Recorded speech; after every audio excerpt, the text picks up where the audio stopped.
বাংলাদেশে রোহিঙ্গা শরণার্থী সংকট নিয়ে আমাদের ব্যাপক দৃষ্টিভঙ্গিতে স্বাগতম। আমরা রোহিঙ্গাদের ঐতিহাসিক প্রেক্ষাপট, বিপজ্জনক যাত্রা, শিবিরের জীবন, মানবিক প্রচেষ্টা, চলমান চ্যালেঞ্জ এবং তাদের ভবিষ্যতের সম্ভাবনাগুলি আলোচনা করব। মায়ানমারের সংখ্যালঘু মুসলিম গোষ্ঠী রোহিঙ্গারা কয়েক দশক ধরে পদ্ধতিগত বৈষম্য ও সহিংসতার সম্মুখীন হয়েছে।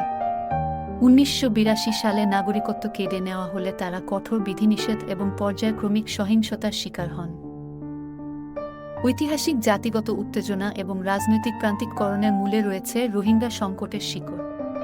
2017 সালের আগস্টে মায়ানমারের রাখাইন রাজ্যে নৃশংস সামরিক অভিযানের ফলে এই গণনির্বাসন শুরু হয়। সহিংসতা থেকে পালিয়ে অনেক নদী, জঙ্গল এবং পাহাড় অতিক্রম করে চরম কষ্ট সহ্য করে রোহিঙ্গা পরিবারগুলি বাংলাদেশে বিপজ্জনক যাত্রা শুরু করে। কক্সবাজার এখন বিশ্বের বৃহত্তম শরণার্থীর বসতি। 10 লক্ষের ও বেশি রোহিঙ্গা জনাকীর্ণ অস্থায়ী শিবিরে বাস করে ভয়ঙ্কর অবস্থার সম্মুখীন হয়। ক্যাম্পগুলি অবিশ্বাস্যভাবে জনাকীর্ণ। বিশুদ্ধ জল, স্যানিটেশন এবং স্বাস্থ্যসেবার মতো মৌলিক পরিষেবাগুলি দুর্বল হয়ে পড়েছে। পরিস্থিতি এখানে একটি নিরন্তর সংগ্রাম। এই চ্যালেঞ্জ সত্ত্বেও রোহিঙ্গা সম্প্রদায় উল্লেখযোগ্য স্থিতিস্থাপকতা দেখায়।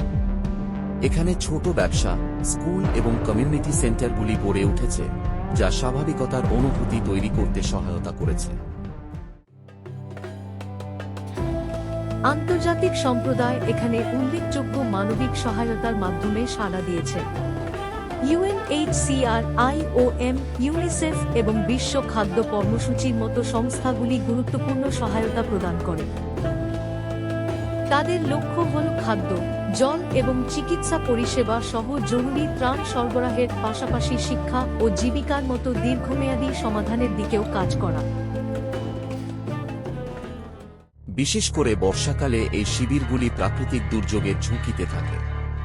বন্যা এবং ভূমিধ্বস উল্লেখযোগ্য ঝুঁকি তৈরি করে, যা ইতিমধ্যে কঠিন জীবনযাত্রাকে আরও বাড়িয়ে তোলে। শরণার্থী জনগোষ্ঠীকে আরও ক্ষতি থেকে রক্ষা করতে পরিকাঠামোর উন্নতি এবং দুর্যোগ প্রস্তুতির ব্যবস্থা বাস্তবায়ন অত্যন্ত গুরুত্বপূর্ণ। স্বাস্থ্য সমস্যা আরেকটি বড় উদ্বেগের বিষয়।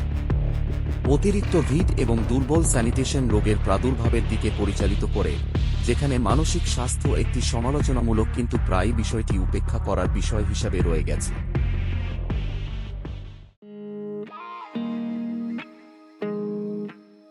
শিক্ষা হচ্ছে রোহিঙ্গা শিশুদের জন্য আশার আলো।